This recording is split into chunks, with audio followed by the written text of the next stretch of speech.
حضرات کو معلوم ہو چکا ہے کہ رحمت نگر کے اندر ایصال ثواب کی ایک مجلس منعقد کی گئی ہے، لہذا تمامی حضرات سے گزارش ہے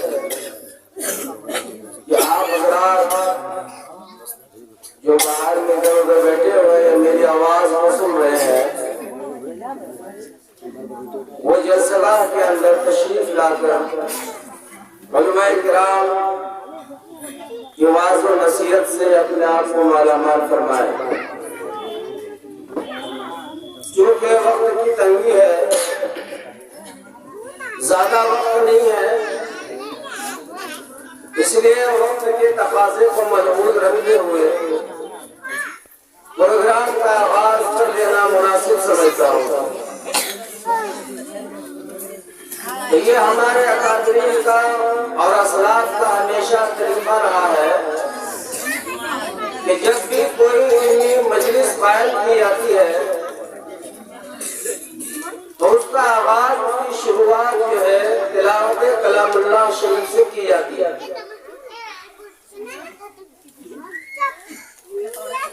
بزرگوار بھائیوں، آج کی یہ مجلس بھی دینی مجلس ہے، ایصال ثواب کی مجلس ہے۔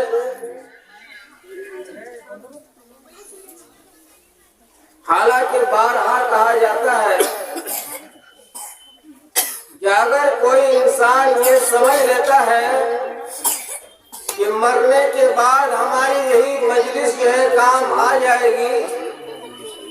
اور یہی مجلس ہمارا نجات کا سبب اور ذریعہ بن جائے گا، تو اس انسان کا یہ سوچ و فکر اور یہ خیالات بالکل غلط ہے اور بہت بڑی بھول کے اندر وہ انسان مبتلا ہے۔ لیکن بزرگوار دوستو، سماج کی چاہت اور تقاضے کے مد نظر یہ مجلس جو ہے قائم کی جاتی ہے، اور یہ مجلس ان لوگوں کے لیے، ان مرحومین کے لیے جو ہے کارگر ثابت ہوتی ہے جو خود زندگی کے اندر جو ہے آخرت کی فکر کر کے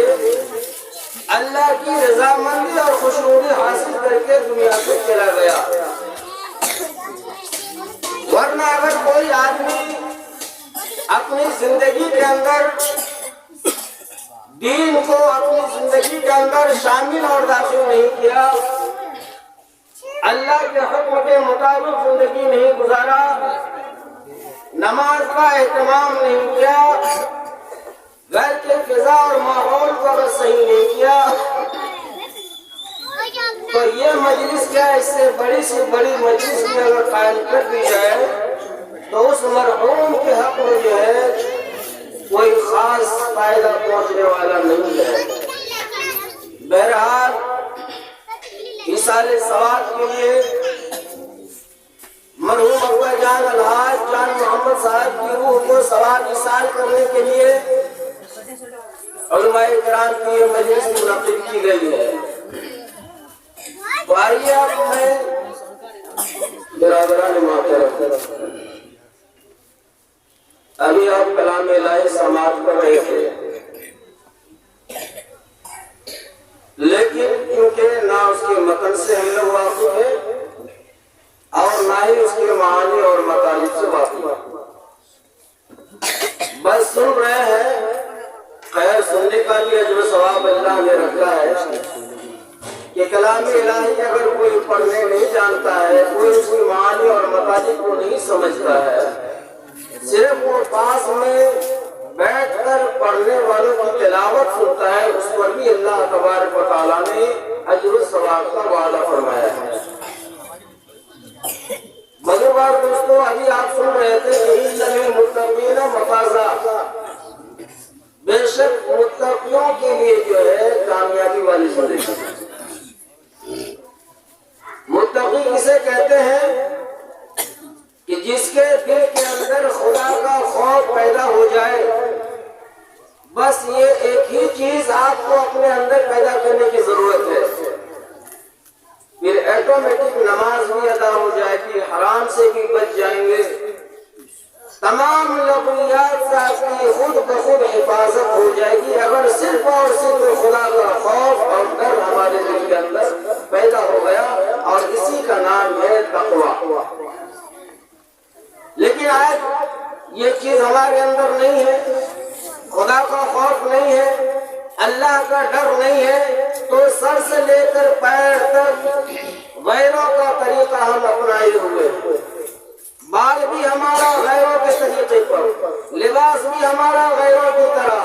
کھانا پینے کا طریقہ بھی ہمارا غیروں کی طرح، رفتار و گفتار بھی ہمارا غیروں کی طرح، تمام جو ہے نقشے وہ غیروں کی طرح ہے، اس لیے کہ خدا کا خوف ہمارے دل کے اندر نہیں ہے۔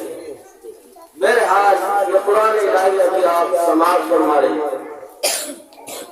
اب اس کے بعد دونوں جہاں کے اندر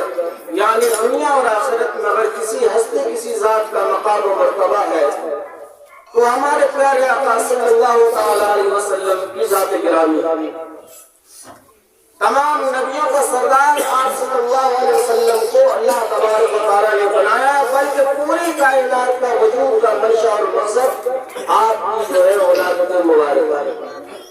اگر آپ صلی اللہ علیہ وسلم کو اللہ تبارک و تعالیٰ پیدا نہیں فرماتے تو اس کائنات کو، اس پوری دنیا کی مخلوقات کو وجود میں نہیں لاتے اللہ تبارک و تعالیٰ۔ تو وہ ذات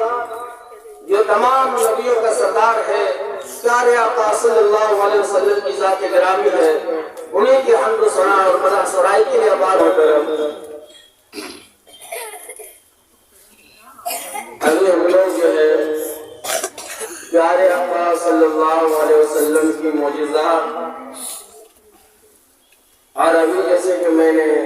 عرض کیا تھا کہ اگر حضور اقدس صلی اللہ علیہ وسلم کی ذات گرامی کو اللہ تبارک و تعالیٰ دنیا کے اندر مبعوث نہیں فرماتے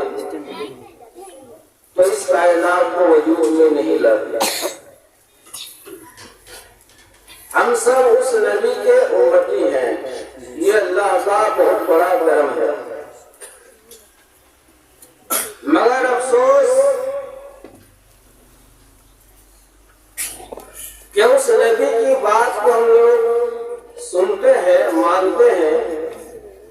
لیکن اس پر عمل نہیں کرتے۔ بزرگوار دوستو، یہ ارسال ثواب کی مجلس ہے، اور بارہا آپ سنتے ہیں کہ انسان جب دنیا سے چلا جاتا ہے تو اس کا عمل کا دروازہ بند کر دیا جاتا ہے۔ اگر وہ قبر کے اندر مرحوم نماز پڑھتا ہے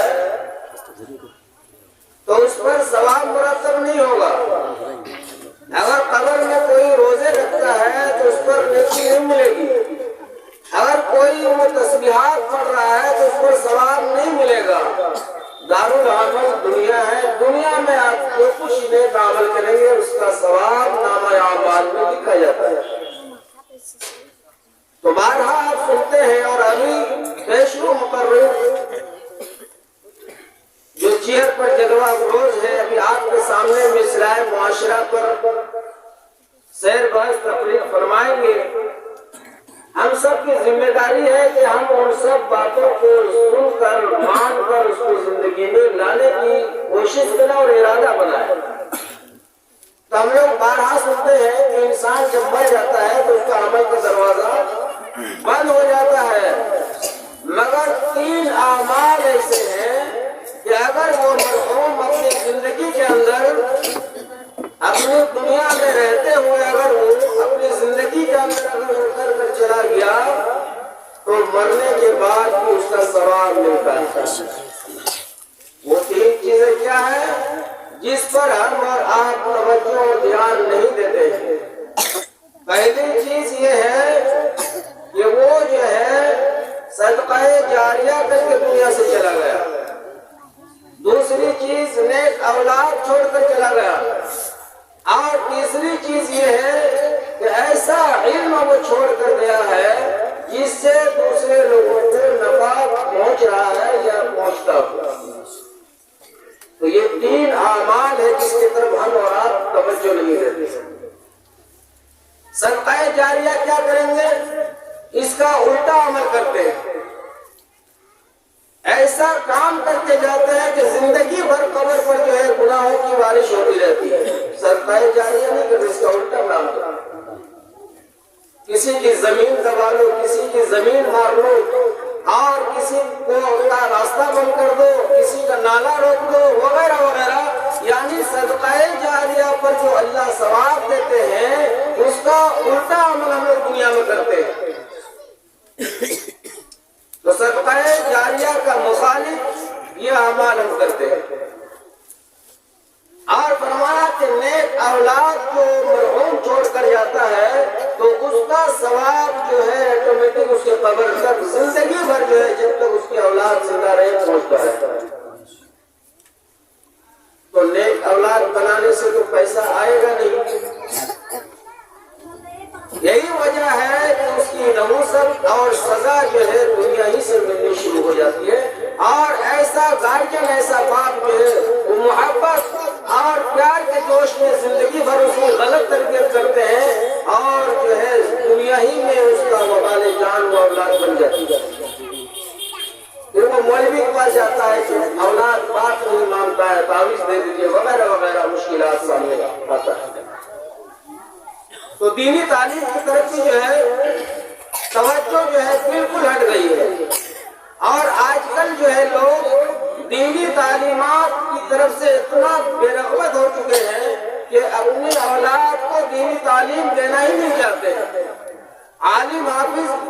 بنانا ہی نہیں چاہتے ہیں۔ وہ تو چند غربا کے فضلوں کی غم کی وجہ سے مدارس زندہ ہے، ورنہ امیر لوگ تو دنیا ہی کے چکر میں پڑے ہوئے ہیں کہ اولاد کو اتنا ڈگری دلا دو، اتنا پڑھا دو تاکہ وہ اچھا خاصا ذوق اور نوکری اسے مل جائے اور ہم آرام کے ساتھ زندگی ہم گزار لیں۔ اور اتنا وہ پڑھا ڈالتا ہے دنیاوی لائن سے کہ دنیا ہی میں جو ہے اس کا وبال جان شروع ہو جاتا ہے، یہاں تک کہ اگر بڑھاپا آتا ہے کوئی پریشانی ہوتی ہے باپ کو تو اسے اناث آشرم میں چھوڑ دیا جاتا ہے، کیونکہ ماں باپ کی اہمیت اس کو معلوم نہیں ہے کیا کیا۔ اب رہی بات کہ تیسری چیز جس کا ثواب مرنے کے بعد قبر پر پہنچتا ہے وہ ہے علم نافع۔ ایسا علم چھوڑ کر مرحوم گیا ہو کہ جس سے دوسرے لوگوں کو نفع پہنچا اور اس کا سلسلہ قیامت تک جاری رہا ہو۔ جیسے کسی نے جو ہے قرآن پاک کی تعلیم کسی کو دے دیا ہے، مسئلہ مسائل بتا دیا ہے، تو ان چیزوں کا ثواب جو ہے جاری رہتا ہے، قبر تک پہنچتا رہتا ہے۔ لیکن ہم لوگ اس معاملے میں بھی جو ہے الٹا ہے، اپنے بچوں کو الٹا قرآن سکھاتے ہیں، الٹا قرآن پڑھاتے ہیں کہ جس سے مخلوق کو پریشانی کا سامنا کرنا پڑے۔ بہرحال ابھی